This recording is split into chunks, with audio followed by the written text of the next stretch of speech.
తెలంగాణలో రాజకీయాలు హాట్ గా సాగుతున్నాయి. తెలంగాణ బీజేపీలో జరుగుతున్న కొత్త వ్యవహారాలకు బయటపెట్టారు ఎమ్మెల్యే రాజా సింగ్. మళ్ళీ బీజేపీలోకి వెళ్లే అవకాశం లేదన్నారు. తనపై కావాలని ఫేక్ ప్రచారం చేస్తున్నారని దుయ్యబట్టారు. తెలంగాణ బీజేపీలో జరుగుతున్న వ్యవహారాలను మరోసారి బట్టబయలు చేశారాయన. తెలంగాణలో బీజేపీ అధికారంలోకి రావాలంటే ఫైటర్ కావాలన్నారు. అధ్యక్షుడు రామచంద్రరావు ఒక మంచి రైటర్ అని, కానీ ఫైటర్ కాదన్నారు. తెలంగాణలో బీజేపీ అధికారంలోకి రాకపోవడానికి ఎవరు కారణం, వెన్నుపోటు ఎవరు పొడిచారు అన్నది తేలిపోతుందన్నారు.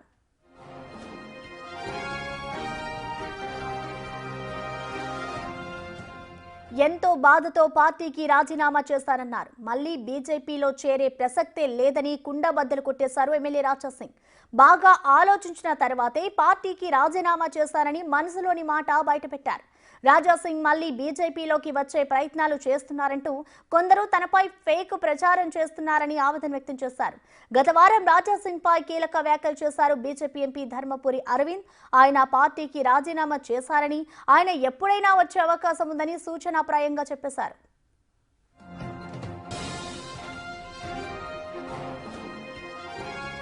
కేంద్ర హోంమంత్రి అమిత్ షా తనకు ఫోన్ చేయలేదని, ఆయన ఫోన్ చేసేంత పెద్దవాడిని తాను కాదన్నారు. మాధవీలతపై సంచలన వ్యాఖ్యలు చేశారు రాజా సింగ్. బీజేపీలో ఓ మహిళా శక్తి బృందంతో తనపై కామెంట్లు చేయిస్తున్నారని, తిరిగి మీపై విమర్శలు చేసే అంత చిన్న స్థాయి తనకు కాదన్నారు. మొత్తానికి చెప్పాల్సిందంతా ఎమ్మెల్యే చెప్పేశారు రాజా సింగ్. మరి వచ్చే ఎన్నికల్లో గోషమహల్ నుంచి బీజేపీ నుంచి ఎవరి పోటీ చేస్తారో చూడాలి అన్నట్లు మాధవీలత ఇప్పటి నుంచే ప్లాన్ చేస్తున్నట్లు మరోవైపు బలంగా వార్తలు వినిపిస్తున్నాయి. నేను ఎప్పుడు కూడా నా పార్టీలో మళ్ళొక్కసారి రానికి నేను ప్రయత్నం చేస్తున్నాను, అట్లాంటి నేనే ప్రయత్నం చేయలే ఎప్పుడు కూడా. ఎందుకంటే నేను పార్టీకి రిజైన్ చాలా ఆలోచన చేసే నేను రిజైన్ ఇచ్చినాను. నా మనసులో ఉన్న మాటలు, లాక్స్ ఆఫ్ కార్యకర్తలు మనసులో ఉన్న మాటలు ఎప్పుడు నేను కేంద్రం వరకు నేను చెప్పను, కేంద్ర అధికారులు ముందు నేను చెప్పను, అప్పటి వరకు నేను ఆలోచననే చేయను బీజేపీలో రానికి. ఎందుకంటే ఎన్నో సంవత్సరాల నుంచి పార్టీకి ఎవరి వల్ల నష్టం జరిగింది అది నేను కేంద్రంకి చెప్పాలనుకుంటున్నాను. చాలా మంది కార్యకర్తలు లైఫ్ ఇచ్చేసినారు భారతీయ జనతా పార్టీకి. ఆ కార్యకర్తలకి ఏ విధంగా పక్కా పెట్టేసినారు ఆ మాటలు చెప్పాలనుకుంటున్నాను కేంద్ర అధికారులకి.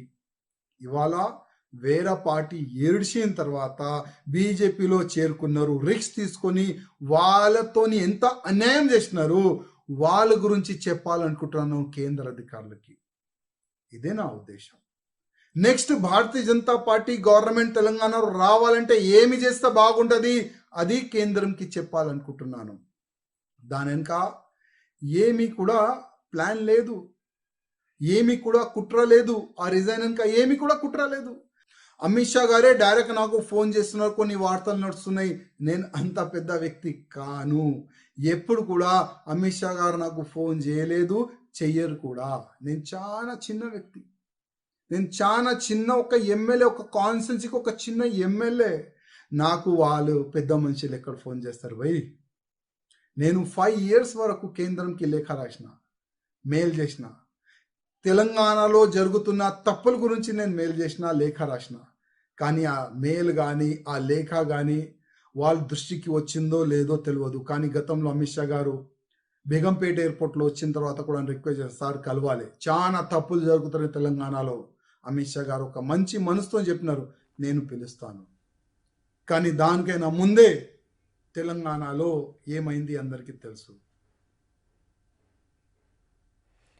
తెలంగాణలో రాజకీయాలు హాట్ గా సాగుతున్నాయి. ఇటు తెలంగాణ బీజేపీలో జరుగుతున్న కొత్త వ్యవహారాలను బయటపెట్టారు ఎమ్మెల్యే రాజా సింగ్. తాను బీజేపీకి సంబంధించి రాజీనామా అంశంపై కూడా స్పందించారు.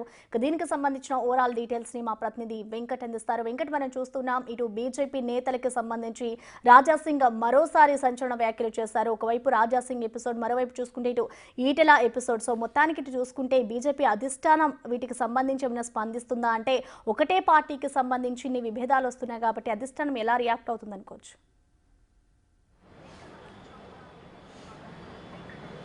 ఖచ్చితంగా ప్రసూన, ఎవరైతే నూతన అధ్యక్షుడు రామచంద్రరావు ఎన్నిక తర్వాత బీజేపీలో మొత్తం కూడా అంతర్గత విభేదాలు అనేటివి స్పష్టంగా బయటపడుతున్నటువంటి నేపథ్యం కనిపిస్తుంది. రామచంద్రరావు రాజీనామా తర్వాత రాజాసింగ్ రామచంద్రరావు అధ్యక్షుడు తర్వాత రాజాసింగ్ రాజీనామా తెర మీదకి వచ్చింది. ఆ తర్వాత ఇటు ఈటల రాజేందర్ వర్సెస్ బండి సంజయ్ పంచాయతీ తెర మీదకి వచ్చింది. ఇక తాజాగా జిల్లాలో పర్యటనలో ఉన్నటువంటి రామచంద్రరావు మహబూబ్ నగర్లో కూడా ఈ వర్గ విభేదాలు చాలా స్పష్టంగా కనిపించాయి. నిన్న రామచంద్రరావు సమక్షంలోనే ఇటు డీకే అరుణ అటు శాంతికుమార్ ఇద్దరి వర్గాలు బాహాబాయికి తిరగడంతో మొత్తం కూడా ఏం జరుగుతుంది బీజేపీలో అనే ఒక సందిగ్ధత అయితే నెలకొంది అనేది చాలా స్పష్టంగా ఒకవైపు జరుగుతూ ఉంది. ఇట్లా నేతల పంచాయతీలు కొత్త పాత పంచాయతీలు ఒకవైపు నేతల మధ్య అంతర్గత విభేదాలు ఒకవైపు రచ్చరెపుతున్నటువంటి సిచ్యువేషన్లో రాజాసింగ్ మరొకసారి రాష్ట్ర బీజేపీ పైన సంచలన వ్యాఖ్యలు చేయడం కూడా ఇప్పుడు పార్టీలో చర్చానీయాంశంగా మారుతున్నటువంటి పరిస్థితులు ఉన్నాయి. ఖచ్చితంగా బీజేపీకి ఒక ఫైటర్ కావాలి, రైటర్ కాదు అంటూ రామచంద్రరావును ఉద్దేశిస్తూ కొన్ని కీలక వ్యాఖ్యలు చేశారు. ఇటు రామచంద్రరావుతో పాటు కీలక నేతలు అట్లనే కీలక నేతలతో పాటు అటు మాధవీలత పైన కూడా కొన్ని కీలక వ్యాఖ్యలు చేశారు. పార్టీలో వెన్నుపోటు రాజకీయాలు ఉన్నాయి. ఈ వెన్నుపోటు రాజకీయాల వల్లే పార్టీ అగాధంలోకి వెళ్ళిపోతుంది, పార్టీ అధికారంలో రాకుండా వెనుకబడిపోతుంది అనేది చాలా స్పష్టంగా రాజాసింగ్ మరొకసారి పార్టీ పైన విమర్శలు చేసినటువంటి నేపథ్యం ఉంది. అట్లనే అధ్యక్ష పదవి పెద్ద తప్పిదం, పార్టీలో అనేక తప్పిదాలు జరుగుతూనే ఉన్నాయి. పార్టీ అధ్యక్ష పదవి అనేది చాలా తప్పిదం. రామచంద్రరావు అధ్యక్ష పదవికి అనర్హుడు అనే ఒక సంకేతాలు మరొకసారి రాజాసింగ్ చెప్పినటువంటి నేపథ్యం. ఒక మంచి రైటర్ అయినా ఫైటర్ కాదు, రాష్ట్ర బీజేపీకి ఫైటర్ కావాలి, ఫైటర్ వల్లే రాష్ట్రంలో బీజేపీ అధికారంలోకి వస్తుంది అనేది కూడా చాలా స్పష్టంగా చెప్పుకొచ్చినటువంటి నేపథ్యం ఉంది.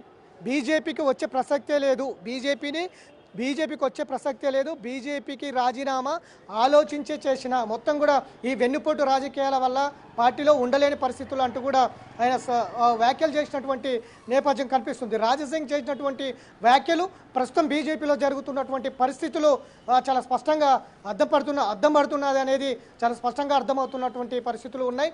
దాంతోపాటు ఇటు గోషమాలకు సంబంధించిన మాధవీలత కూడా ఈ మధ్యకాలంలో రాజాసింగ్ పైన కొన్ని కీలక వ్యాఖ్యలు చేసుకొచ్చారు. దానికి కూడా స్పందించారు. ఆయన నేరుగా ఫేస్ టు ఫేస్ రావాలి, ఇట్లా ప్రచారాలు చేయడం సరైనది కాదు, కొంతమంది మహిళలతోటి బీజేపీలో కావాలనే విమర్శలు చేయిస్తున్నారు అనేది కూడా ఆయన కామెంట్ చేసుకొచ్చినటువంటి నేపథ్యం అయితే కనిపిస్తుంది. ఇట్లా బీజేపీలో జరుగుతున్నటువంటి అంతర్గత విభేదాలు క్షుణ్ణంగా రాజాసింగ్ ఒక్కొక్కటి బయటపడుతున్నటువంటి నేపథ్యం ఉంది. అనేక సార్లు లక్షల మంది కార్యకర్తల అభిప్రాయాలు అధిష్టానం దృష్టికి తీసుకెళ్లినప్పటికీ మొత్తం కూడా పక్కకు పడేసినటువంటి నేపథ్యం ఉంది. రాష్ట్ర బీజేపీ నేతల వ్యవహార శైలి ఆ విధంగా ఉంది అంటూ ఆయన చేసినటువంటి వ్యాఖ్యలు ఇప్పుడు బీజేపీలో చర్చనీయాంశం. మరి దీని మీద ఇప్పటికే రాజీనామా చేశారు కాబట్టి పార్టీ స్పందిస్తుందా లేదా అనేది కూడా తెలియాలి.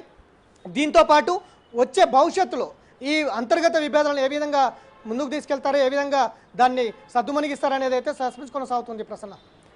Right, thank you.